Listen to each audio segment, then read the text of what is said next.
Welcome to my garden voice. இந்த நாள் அனைவருக்கும் இனிய நாளாகட்டும்.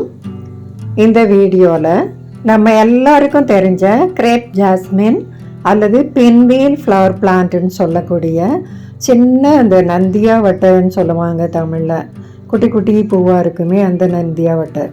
இது dwarf வெரைட்டி நந்தியாவட்டைன்னும் சொல்லுவாங்க. அது பற்றி தான் நம்ம பார்க்க போகிறோம். இந்த செடியை எப்படி வளர்த்தா நிறைய எப்பவும் பூத்துட்ருக்கோம், அதுக்கு நம்ம என்ன பொருளை ஆட் பண்ணணும் அப்படிங்கிறத இந்த வீடியோவில் நம்ம பார்க்கலாம். செடியை பார்த்திங்கன்னா நிறைய இடங்களில் இதை பார்டர் பிளான்ட்டாக வளர்த்து விடுவாங்க. ஏன்னா இதோட நேச்சரே அதுவே நம்ம ப்ரூன் பண்ணி விடாமலேயே அழகாக அப்படி ரவுண்டாக சர்க்கிளாக நல்ல ஒரு புஷி பிளான்ட்டாக வளரும். நமக்கு ஒரு அளவுக்கு ஹைட்டான பிறகு அந்த ஹைட் வேண்டாம், ரொம்ப உயரமாக வளர வேண்டாம் அப்படின்னா நம்ம ப்ரூன் பண்ணி விடலாம். மற்றபடி இது ரொம்ப உயரமாக வளராது, dwarf வெரைட்டி தான். இது நம்ம முதலாவது இதுக்கு தேவை எப்பவும் பூக்கணும் அப்படின்னு சொன்னால் முதலாவது தேவை இது நல்ல டைரக்ட் சன்லைட்டில் ஒரு 6 மணி நேரம் நல்ல வெயில் படுற இடத்துல வைக்கணும். நீங்கள் பார்க்குற இந்த செடி நான் பார்ட்லி ஷேடில் வச்சுருக்கேன், அதனால் பூ கம்மியாக இருக்குது. ஆனால் அந்த இலை ஷைனிங்காக டார்க் க்ரீனாக ரொம்ப அழகாக இருக்குது. பார்ட்லி ஷேடில் வைக்கும்போது இலையோட அழகு ரொம்ப நல்லா இருக்குது, வளர்ச்சியும் நல்லா இருக்குது. ஆனால் பூ கம்மியாக இருக்குது.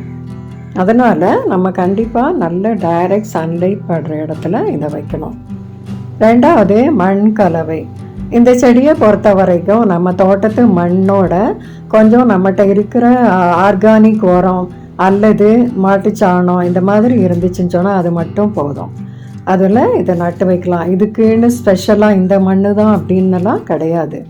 அதனால் நம்ம தோட்டத்து மண்ணோட கொஞ்சம் ஆர்கானிக் உரம் கலந்து இதை நட்டு வைக்கலாம். மூணாவது என்னென்னா, இந்த செடிக்கு அசிடிக் சாயில் தான் ரொம்ப பிடிக்கும். அதனால் நம்ம மாதத்துக்கு ஒரு தடவை 1 டீஸ்பூன் அளவுக்கு ஒயிட் வினிகர், வெள்ளை வினிகரை 1 லிட்டர் தண்ணியில் கலந்து நம்ம இதுக்கு 1 கப்பு ஊற்றி விடணும். அப்படி மாதத்துக்கு ஒரு தடவை நம்ம ஊற்றி விட்டோம்னு சொன்னால் அந்த சாயில், அந்த மண் அசிட்டிக் ஆகும், அது பாட்டுக்கு பூத்துட்ருக்கோம். இது நல்ல வின்டர் டைம் தவிர மற்ற எல்லா நேரமும் இது நிறைய பூக்களோட அந்த க்ரீனும் ஒயிட்டும் பார்க்குறதுக்கு ரொம்ப அழகாக இருக்கும். இனி தண்ணி ஊற்றுறதை பொறுத்த வரைக்கும், வாட்ரிங்கை பொறுத்த வரைக்கும் இதுக்கு அநேகமாக டெய்லி தண்ணி தேவைப்படும். வெயில் நாட்களில் நம்ம அந்த மண்ணை நம்ம தொட்டு பார்த்தோன்னா அது ட்ரை ஆனால் கண்டிப்பாக செடியை வாட விடாமல் தண்ணி ஊற்றணும்.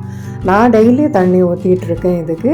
இப்போ வெயில் நாளையில், குளிர்காலத்தில் மட்டும் நம்ம பார்த்து மண்ணை பார்த்து தண்ணி ஊற்றணும். இந்த மாதிரி சின்ன தொட்டியில் இருக்கு இல்லையா, அது கொஞ்சம் ரூட்டு நிறைய வரும். அதனால் அந்த ரூட் அதிகமானோன்னா கொஞ்சம் பெரிய தொட்டிக்கு நம்ம இதை மாற்றணும். அப்படி மாற்றும் போது அடியில் நல்லா மண் நிரப்பி, மண்ணும் உரமும் மட்டும் நிரப்பி இதை தூக்கி மேலே வச்சு நம்ம மண் போட்டாலே போதும். அழகாக வளரும், ஈஸியாக வளரக்கூடிய செடியும் கூட. இதுக்கு அதிக பூச்சி தொல்லையெல்லாம் வராது, பெஸ்டிசைடெலாம் தேவைப்படாது. உரத்தை பொறுத்த வரைக்கும் நம்ம ஒரு 2 மாதத்துக்கு ஒரு தடவை ஒரு கையளவு ஆர்கானிக் உரம் போட்டால் போதும். மற்றபடி கெமிக்கல்ஸ் எல்லாம் இதுக்கு போடணும்னு அவசியம் இல்லை. அப்படியே நீங்கள் போடுறதா இருந்தால் டிஏபி கொஞ்சோண்டு ஒரு 1/4 ஸ்பூன் அளவுக்கு ஒரு 3 மாதத்துக்கு ஒரு தடவை நீங்கள் போடலாம். மற்றபடி அது போடாமலேயே நல்லா பூக்கும். இது அழகாக நம்ம நிறைய வரிசையாக நட்டு பார்டர் பிளான்ட்டாக கூட இதை ப்ரூன் பண்ணி விட்டோம்னா ரொம்ப அழகாக இருக்கும். அந்த டார்க் க்ரீன் லீஃபும் அந்த ஒயிட் ஃப்ளவரும் அந்த பூவோட ஷேப்பு கூட அப்படியே பின்வீல் மாதிரி இருக்கிறதுனால இதுக்கு பின்வீல் ஃப்ளவர் பிளான்ட்னும் இதை சொல்லுவாங்க. எப்பவும் நிறைய பூக்கும், அதிக மெயின்டெனன்ஸ் இல்லாத ஒரு செடி இது. இந்த செடியை மாடு ஆடெல்லாம் தின்னாது, அதனால் நம்ம வெளியில் கூட இதை வச்சு வளர்க்கலாம். ப்ராப்பகேட் பண்ணுறது ரொம்ப ஈஸி. இது ஸ்டெம் கட்டிங் மூலமாக ஒரு சின்ன ஸ்டெம் எடுத்து கீழே உள்ள இலையெல்லாம் நீக்கிட்டு நம்ம நட்டு வச்சோன்னா அழகாக வளர்ந்துடும். இந்த செடியோட விலை 30 ரூபா தான். ஆனால் அது எப்போவுமே பூத்து ரொம்ப அழகாக இருக்கும். அதிக மெயின்டெனன்ஸ் இல்லை, பூச்சி தொல்லை இல்லாத ஒரு செடி. இது வார்மர் கிளைமேட்டில், அதாவது நம்ம தமிழ்நாடு பங்களாதேஷ் மாதிரி கிளைமேட் இருக்கிற இடத்துல தான் இது நிறைய வளருது, நிறைய பூக்குது. நீங்களும் இந்த மாதிரி செடி வாங்கி வளர்த்து பாருங்கள்.